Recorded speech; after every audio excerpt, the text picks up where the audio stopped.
Iran और America के बीच जारी तनाव के बीच हुए 2 हफ्तों के सीज फायर का भारत ने स्वागत किया है और इसे पश्चिम एशिया में स्थायी शांति की दिशा में एक अहम कदम करार दिया। भारत सरकार ने साफ किया है कि वह लगातार डी-एस्केलेशन, संवाद और कूटनीति के जरिए इस संघर्ष के समाधान की वकालत करती रही है। विदेश मंत्रालय के आधिकारिक बयान में कहा गया कि यह सीज फायर न सिर्फ क्षेत्र में शांति बहाल करने में मदद करेगा, बल्कि वैश्विक ऊर्जा आपूर्ति और व्यापार नेटवर्क को भी स्थिर करेगा। मंत्रालय ने उम्मीद जताई कि स्ट्रेट ऑफ होर्मुज में बिना किसी बाधा के जहाजों की आवाजाही फिर से सामान्य होगी, जिससे दुनिया भर में तेल सप्लाई पर पड़े दबाव में कमी आएगी। दरअसल पिछले कई हफ्तों से पश्चिम एशिया में हालात अब बेहद तनावपूर्ण बने हुए थे। ईरान और अमेरिका इसराइल के बीच लगातार मिसाइल और ड्रोन हमले ने पूरे क्षेत्र को युद्ध की कगार पर लाकर खड़ा कर दिया। इस दौरान स्ट्रेट ऑफ होर्मुज बंद होने की आशंका से वैश्विक बाजारों में ऊर्जा संकट गहराने लगा था और तेल की कीमतों में तेजी देखी जा रही थी। भारत, जो खाड़ी देशों से बड़ी मात्रा में कच्चा तेल आयात करता है, इस संकट से सबसे ज्यादा प्रभावित देशों में शामिल था। ऐसे में सीज फायर का ऐलान भारत के लिए भी राहत की खबर लेकर आया, लेकिन न सिर्फ ऊर्जा आपूर्ति स्थिर होने की उम्मीद जताई गई इससे, बल्कि व्यापारिक गतिविधियों के फिर से पटरी पर आने की संभावना बढ़ी है। मगर इस पूरे घटनाक्रम में पाकिस्तान की मध्यस्थता भी अहम मानी जा रही है। रिपोर्ट्स के मुताबिक पाकिस्तान के प्रधानमंत्री शहबाज शरीफ और सेना प्रमुख आसिम मुनीर की पहल पर दोनों पक्ष बातचीत की मेज पर आए। इसके बाद अमेरिका और ईरान ने तत्काल प्रभाव से 2 हफ्तों का युद्ध विराम लागू करने पर सहमति जताई, जिसमें लेबनान समेत पूरे क्षेत्र में संघर्ष रोकने की बातें कही गई। भारत ने पहले भी कई स्तरों पर कूटनीतिक पहल की थी।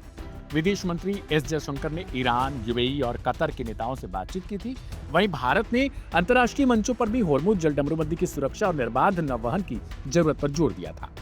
इसके साथ ही भारत सरकार ने क्षेत्र में मौजूद अपने नागरिकों की सुरक्षा के लिए जरूरी कदम उठाए और जहाजों की आवाजाही को लेकर सतर्कता बरती। अब जब सीज फायर लागू हो चुका है तो सबसे बड़ा सवाल यही उठता है, क्या यह अस्थायी विराम स्थायी शांति में बदलेगा या फिर यह सिर्फ एक राहत का छोटा सा मौका है। हालांकि फिलहाल भारत का मानना है कि यह एक सकारात्मक शुरुआत है जो आगे चलकर बड़े समझौतों का रास्ता खोल सकती है। हालांकि इन सबके बीच इसराइल लेबनान पर लगातार हमले कर रहा है, जबकि पाकिस्तान के प्रधानमंत्री ने जिस लाइन को कोट किया था उसमें साफ तौर पर कहा था इंक्लूडिंग लेबनान, यानी सीज फायर लागू हुआ है तो वो लेबनान में भी। लेकिन इसराइल ने लेबनान में सीज फायर के लिए साफ तौर पर इनकार कर दिया। इससे पाकिस्तान की मध्यस्थता पर भी बड़े स्तर पर सवाल खड़े हो गए। दूसरी ओर यूएई, सऊदी अरब और कतर जैसे देश भी पाकिस्तान की मध्यस्थता से नाखुश नजर आ रहे हैं।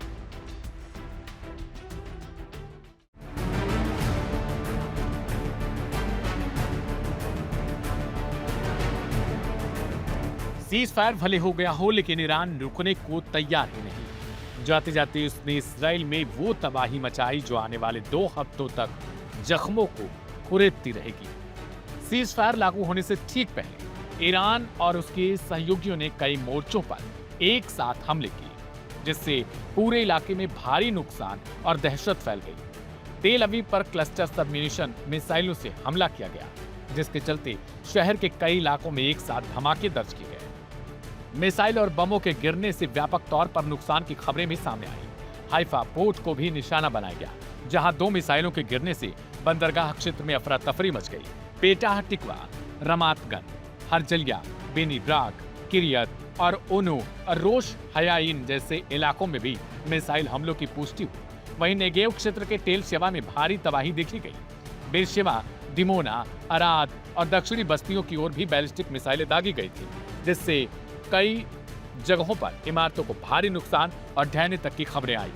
लगातार सायरन बजते रहे और लोग बंकरों की ओर भागते हुए नजर आए, जिससे साफ है कि हमले कई चरणों में किए गए थे। इसी दौरान इसराइल ने भी जवाबी कार्रवाई करते हुए दक्षिणी लेबनान में हवाई हमले किए और शरीफा समेत कई ठिकानों को निशाना बनाया, जहां हिजबुल्लाह के ठिकानों को टारगेट करने का दावा किया गया। यह संघर्ष सिर्फ इसराइल तक सीमित नहीं दिखा, बल्कि खाड़ी और इराक तक फैलता हुआ नजर आया।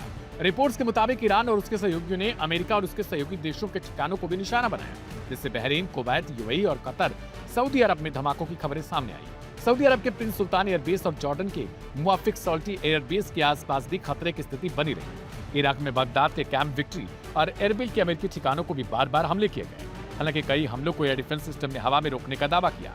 ईरान ने यह भी दावा किया कि उसने तेहरान और होर्मुजगान के ऊपर कई अमेरिकी ड्रोन, जिनमें MQ-9 जैसे ड्रोन शामिल हैं, उनको मार गिराया। इसके साथ ही औद्योगिक और रणनीतिक ठिकानों को भी निशाना बनाए जाने की खबरें हैं। ईरान के अराक और शहर में हमलों के बाद नुकसान की सूचना है, जबकि यूएई की हबशन गैस फील्ड में आग लगने की खबर सामने आई। कुर्दिस्तान क्षेत्र के सुलेमानी में भी धमाकों की आवाजें सुनी गई। यानी साफ है कि सीज फायर से ठीक पहले ये जंग अपनी चरम पर पहुंच चुकी थी और हर मोर्चे पर हमले किए गए। और फिर अचानक हालात बदलते हैं। ईरान के सर्वोच्च नेता मुस्तफा खामेनेई ने सेना को गोलीबारी रोकने का निर्देश दिया। अमेरिका और ईरान के बीच 2 हफ्तों के सीज फायर पर सहमति बनी और इजराइल ने भी युद्ध रोकने पर हामी भर दी। अमेरिकी राष्ट्रपति ट्रंप की ओर से दी गई डेडलाइन खत्म होने से ठीक पहले यह फैसला लिया गया, जिससे फिलहाल हालात पर ब्रेक लग चुका है। लेकिन सबसे बड़ा सवाल यही घूम रहा है, क्या ये वास्तव में सीज फायर है या फिर सिर्फ 2 हफ्ते की मोहलत ली गई है, वो भी होर्मुज को खाली करवाने के लिए? क्योंकि खबरें ऐसी भी हैं कि डोनाल्ड ट्रंप या फिर अमेरिका इस बार फिर से युद्ध में लौट सकते हैं, क्योंकि इतिहास गवाह है, सीज फायर कभी खाड़ी में सीज फायर था ही नहीं।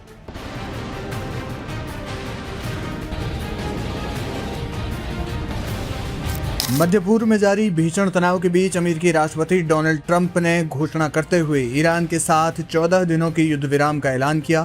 इस घोषणा ने जहां दुनिया को कुछ समय के लिए राहत की सांस लेने की उम्मीद दी है, तो वहीं क्षेत्र के सबसे शक्तिशाली खिलाड़ी इजराइल ने अपनी कड़ी शर्तों के जरिए इस समझौते की सफलता पर सवालिया निशान खड़े कर दिए हैं। यानी माना जा रहा है कि इजराइल इस समझौते से खुश नहीं है। राष्ट्रपति ट्रंप ने सोशल मीडिया के माध्यम से जानकारी दी कि अमेरिका और ईरान 2 हफ्तों के लिए युद्ध रोकने पर सहमत हुए हैं। इस समझौते में पाकिस्तान एक प्रमुख मध्यस्थ के रूप में उभर कर सामने आया है।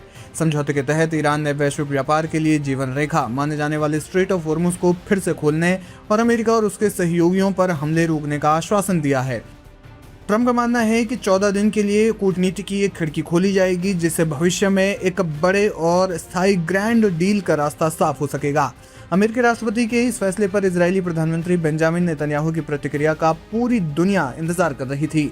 बुधवार को प्रधानमंत्री कार्यालय द्वारा जारी आधिकारिक बयान में इजरायल ने राष्ट्रपति ट्रंप के प्रयास का समर्थन तो किया, लेकिन इसके साथ कुछ ऐसी शर्तें जोड़ दी जिससे तनाव कम होने के आसार धुंधले दिखाई दे रहे हैं। इजरायल ने स्पष्ट किया कि वो इस युद्ध विराम को तभी वैध मानेगा जब ईरान बिना किसी देरी के स्ट्रेट ऑफ होर्मुज को खोलकर पूरी तरह अंतरराष्ट्रीय यातायात को खोल दे।